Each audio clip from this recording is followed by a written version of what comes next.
This is a Heart and Hand production.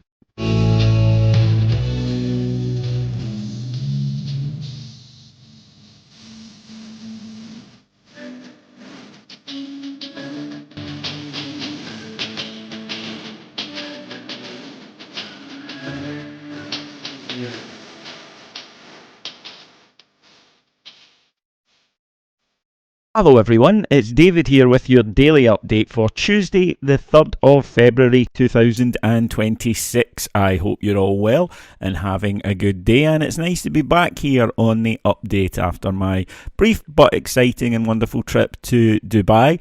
And I just want to thank all the members of the Dubai Loyal for making us so welcome, particularly to Colin and James, who look after us so well and are involved in the organisation, also Roy, but everyone really who was there had a wonderful time, and I know for a fact that so did Mark and Graham and Ian. So thank you so much to those guys. And just before I get into it, thank you so much to all the lads at Heart and Hand and ladies for keeping it going while I was away, but especially to Cammy, who always amazes me with his ability to just step in seamlessly and not miss a beat. So a huge well done to him over the last few days, and I'm sure you'll all join me in giving him a cyber round of applause because he definitely kept the site going. Well, that's enough of all that. It's now time to get stuck into the Rangers news, and there is a lot of it, so nice easy one for me to come back to today. First was the reason that, and it pushed me through my jet lag right enough, because I wasn't going to bed until Rangers confirmed the signing of Ryan Naderi, and they did that late last night. A statement from the club said Rangers Football Club can today announce the signing of Ryan Naderi, subject to international clearance on a long-term deal. The 22-year-old becomes the fourth signing of the January transfer window for head coach Danny Rohl after joining the club from German side Hansa Rostock. Naderi began his senior career with his hometown club Dresden, which is also the manager's hometown, before moving to Borussia Mönchengladbach in 2021. After 3 seasons, he switched to Hansa in 2024, where this campaign he's notched 8 goals and 5 assists in 18 outings. Now the attacker is looking to continue his football development in Glasgow. Speaking to the Rangers website, Naderi said, "I am really pleased that this move has happened. Now I am here, I plan to make the most of this opportunity. Rangers are a world-renowned club who have a history of winning silverware, and that's what I am here to achieve. I am looking forward to meeting my new teammates, all of the staff and all of the supporters in the days and weeks ahead. I am ready to get started, and I hope I have a positive impact on the team for the rest of the season." Head coach Danny Rohl added, "I am delighted to add Ryan to this squad. He's still young in terms of his playing career, but he has shown in Germany that he knows the way to goal, as well as contributing a number of assists due to his high level of skill. He is someone who has lots of potential, and I believe we can help take his game to the next level. We will help him adapt to his new surroundings, and I am looking forward to seeing what he can do in a Rangers shirt." You and me both, Danny. Now, this had become a bit of a saga. That was a word used by the German press, that clearly this was the guy that Rangers wanted right throughout the window. This was the striker that we had our eyes on, and as was, I think, pretty well known, Rangers had a deal for him for round about $3.5 million agreed for the summer. However, that's euros, by the way.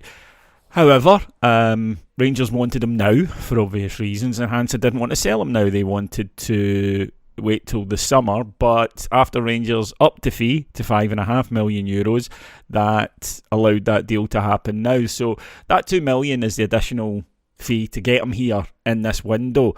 And I can understand that. It seems a lot, right? I get that, and it seems a lot for a player from the German third division, but I suppose the alternative is, do they then switch to a guy they don't really want as much and pay $3-4 million for him and not take the first choice?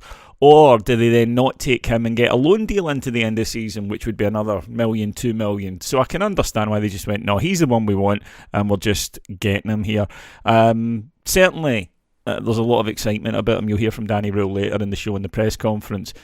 He really, really rates him. And I think that they feel it was still a fair price, or they wouldn't have paid it. I mean, it really is that simple for him. But he's 22, he's 6'4". It's a long-term deal, and he's probably going to be one of these guys that we make a lot of money on. Adam had a great piece. I don't know if you saw this, but Adam had a great thread on his social media about how increasingly in the game now, the big money isn't necessarily going to players that you or I might see and go, he's a really good player. It's going to players who've got these fundamentals, these scouting fundamentals. Yes, the data. Yes, the size and the physicality and the work rate, etc. So I think he fits into that category, which means you're probably always going to make money on him. But yeah, I mean, I'm happy to have him. I think he could really boost us between now and the end of the season. Hopefully he does. He's been playing, so there's none of this, look, we're maybe getting with Olsen where he needs to get his match fitness up. He doesn't. Of course, it's a higher level of competition, so there will be an adaptation to that. But he's somebody that you would think can go straight in and be in the side and straight into the team and hopefully offering us something different straight away. That would certainly be the plan anyway. So yeah, I'm looking forward to seeing him. It doesn't solve all of our problems because, as we've mentioned, I think, and you guys mentioned on the thread, we don't create a lot of chances for the strikers. So that's something that we need to improve on dramatically. I think my views on this window is it's been a good window on paper. You never know till you see the players regularly. And by the way, 2 games isn't enough to judge the boys who've come in early on the window, and obviously I haven't seen Romans yet. But on paper, we've improved the squad, and it's 4 players that are definitely earmarked as starters rather than squad options.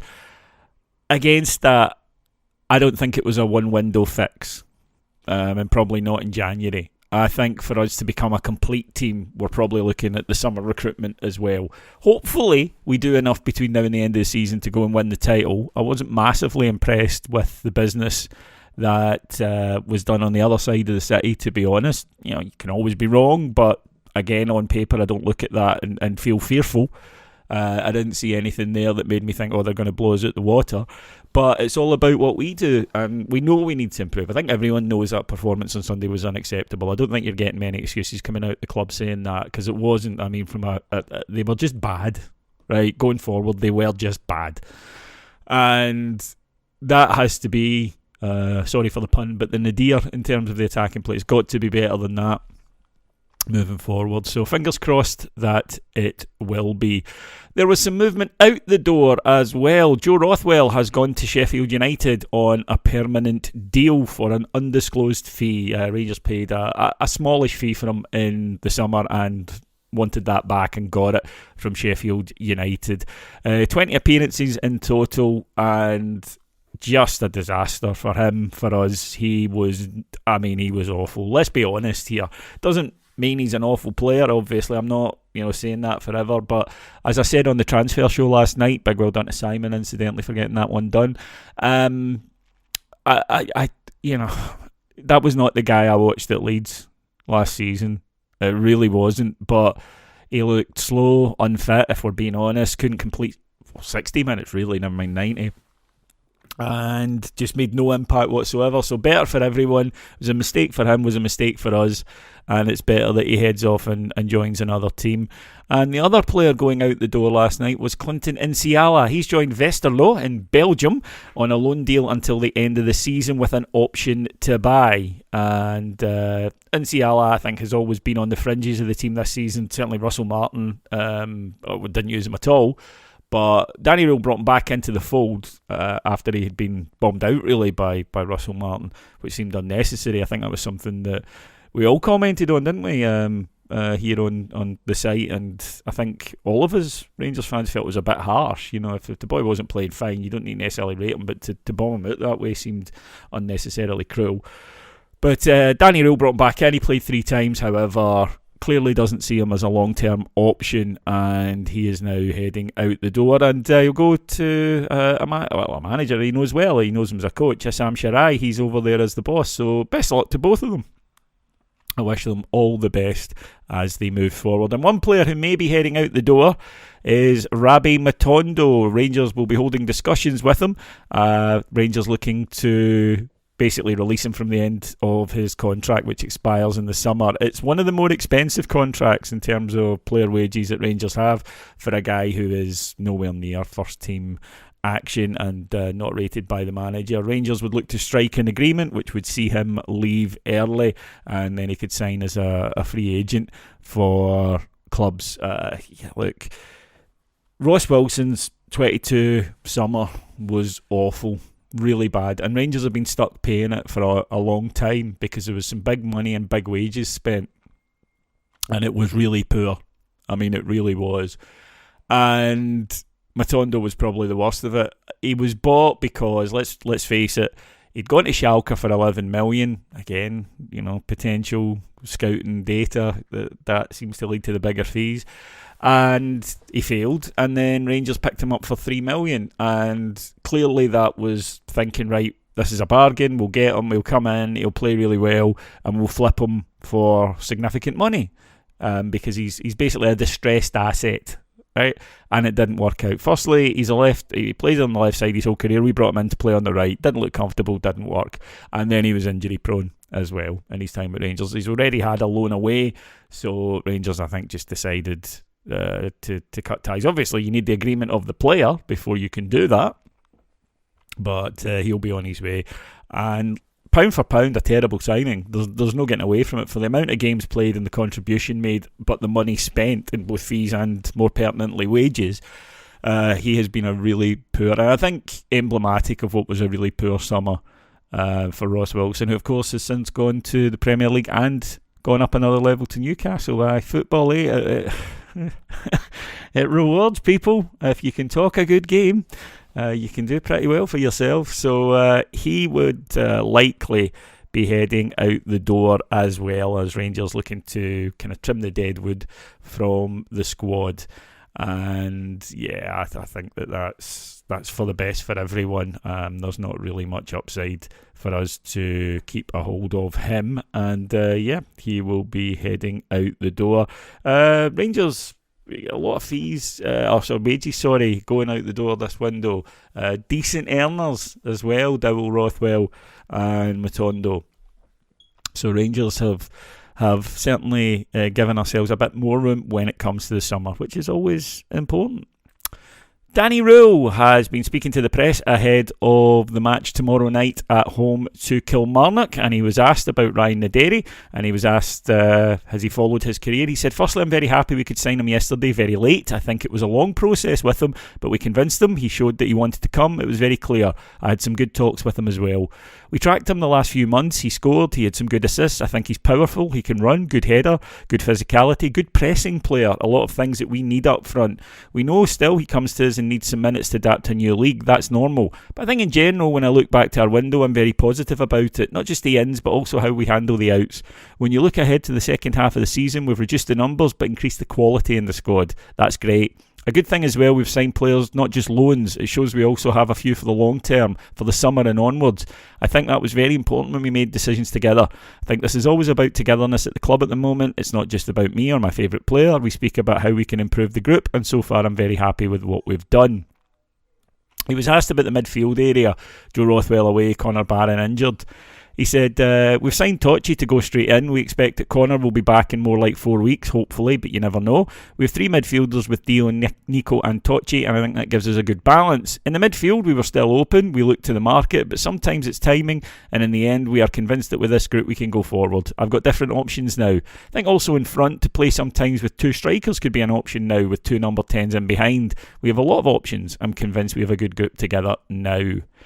And he was asked about interest in Chermite and Gassama, but the club decided to keep them, and he was asked how important that was. He said it was crucial. I think it was not just to bring players in, but also to keep players. For us now, it's important. This is good for me. I have in nearly every position now 2 players, and it's not clear in every position who is the starter and who is the hunter. I think this is great. We need this challenge. We need exactly this challenge now in the second half of the season to increase our performance. For me, we showed we increased the quality in the squad, and we can go forward now. And he was asked about Rabi Matondo. He said, we still have some windows in other countries open, and then we will see what happens in the next 24 hours. On Rabi, I must really say he's very positive for the group. I think that's crucial if you have players that are disappointed and not give energy to the group when they're not playing. But Rabi's also very professional. His body is now right, and let's see what happens with him. And he was asked about the lack of chance creation, a big theme this season for Rangers. He said, in general, we will look back on the Hibs game before the training today. It's not just one player. We missed a lot of good opportunities to make more of in the attacking third. We come in very good areas. We break the pressing line very well, and then we couldn't break the last pressing line. And it's about penetrating runs in behind, the next pass to the teammate to break it, to improve as a group, not just individually. We need this as a group. We have to do it better, and it's a big part of what we have to improve for tomorrow as well.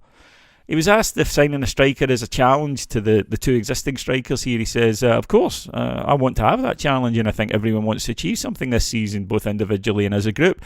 That means we have to increase our goals. I think when we look so far, we have 16 games, 10 clean sheets. That shows how the group works, and even against Hibs, it's a group who put a lot of effort in. It's not about the effort, it's decision making. It was about being clinical in the right moments, and we were in some moments not fresh enough in the mindset and the head to make these decisions. It happens in football, but it's important to have a clean sheet to take something, and tomorrow we've got to be on the front foot again. This is what I also see in the next weeks and months. If we don't secure our position or something like this, we really be brave and we want to attack. I want to see a team who really attacks forward with this mindset. We should go. We should not start now to think we can lose something we did so well. No, we are still on the front foot. Be a hunter, be aggressive, risk in some moments instead of the square pass, the back pass. I want you to go forward. If we lose the ball, we should have a good net behind us, and this was the fourth point that we didn't do well against Hibs. Our rest defence was not good enough. We were sometimes 5 against 2. We were not man-marked, and then we had a lot of transition moments against that. There were not many situations where Hibs played through our lines, but we had a lot of moments where we couldn't finalise our attacking stuff, and then we were not ready in rest defence to stop the counter-attack. We've got to improve and think about it in the next game. And he was asked if he looks at the squad, is he confident it can win 2 trophies? He said, I was prepared for this question. I totally believe we can win a lot of games until the end of the season, but I can't give you a guarantee today that we win all of them because there's still an opponent. But I'm totally convinced that this group has everything to go forward in these final steps. He was asked about Naderi coming from the third tier of German football to the top tier of Scottish football and what that might mean for the player. He said the good thing is he's played regularly a lot of minutes in the last few weeks. In January, that's always a big question mark. Some players, they need a few weeks to come really to the point, and you know that when you're bringing them in. He played the weekend 90 minutes, he played before, he scored, and I think that's fantastic because it gives me the opportunity to put him on straight away, and he's available for the next game. Tomorrow we will see. We have to do some documents. If everything is sorted, then it's no problem that he is available. When I was talking to him, I felt the fire. And the good thing is, I know the club Hansa Rostock a little bit better than maybe you. You have 25,000, 30,000 crazy fans in Rostock, which helps him prepare for our place. This is what I like to see from him now. He's a smart guy, a young guy, high potential, and now we have 3 players in front. And for me, it's now bringing them together, find a good shape where they can play sometimes with 2 strikers, sometimes 1. It depends, but just gives me more options, and that's great to see.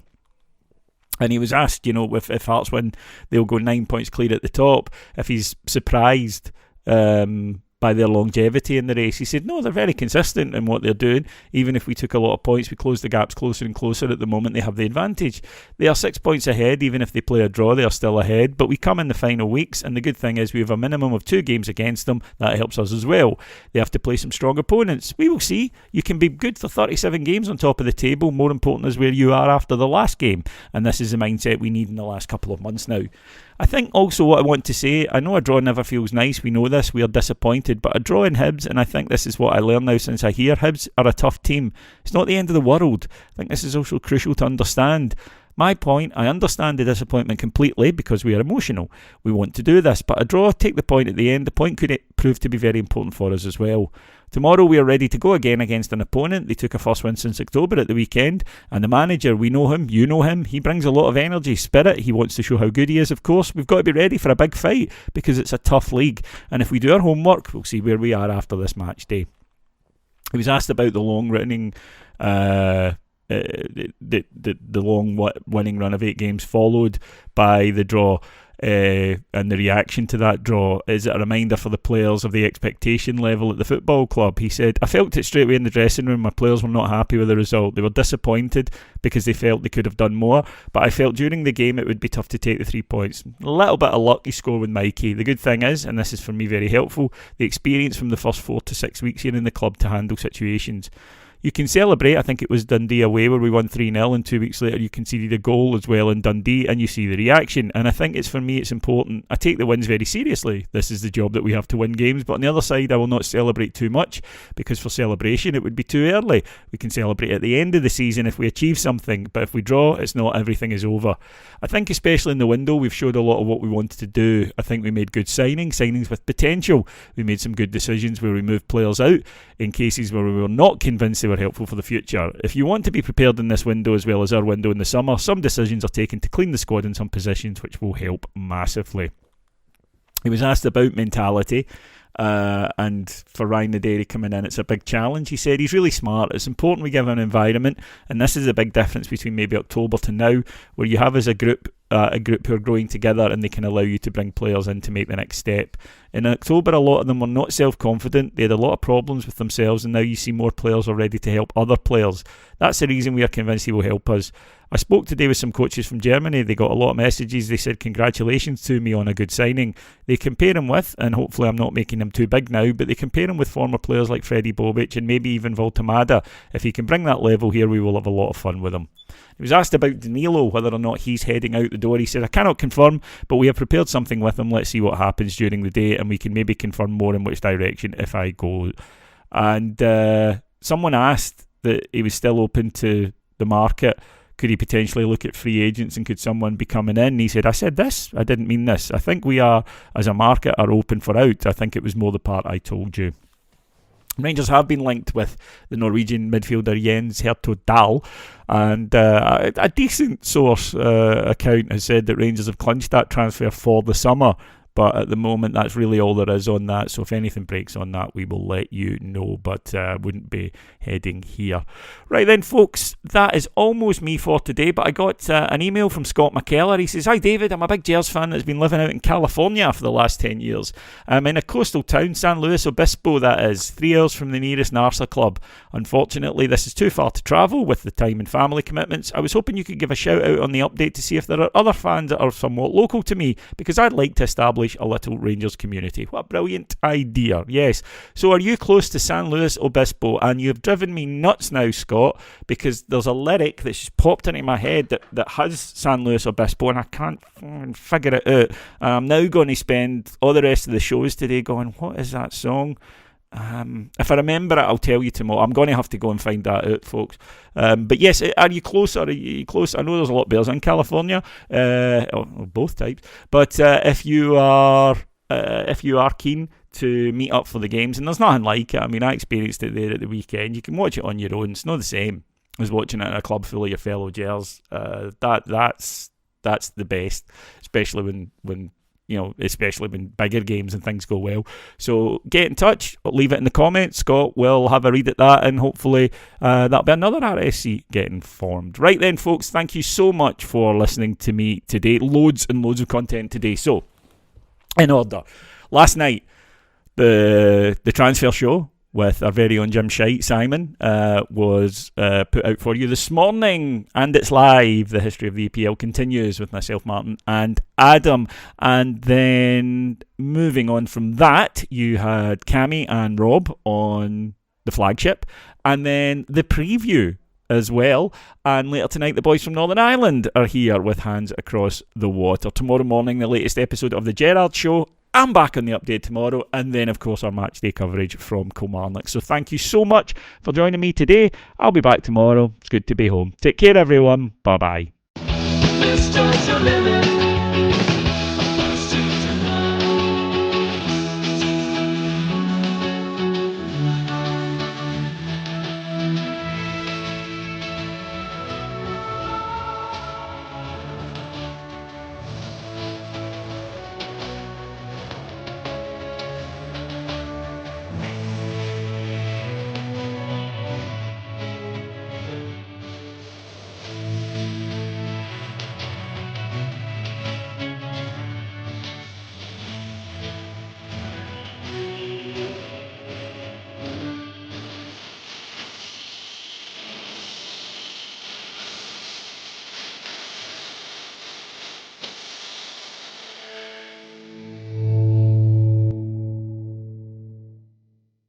That was a Heart and Hand production.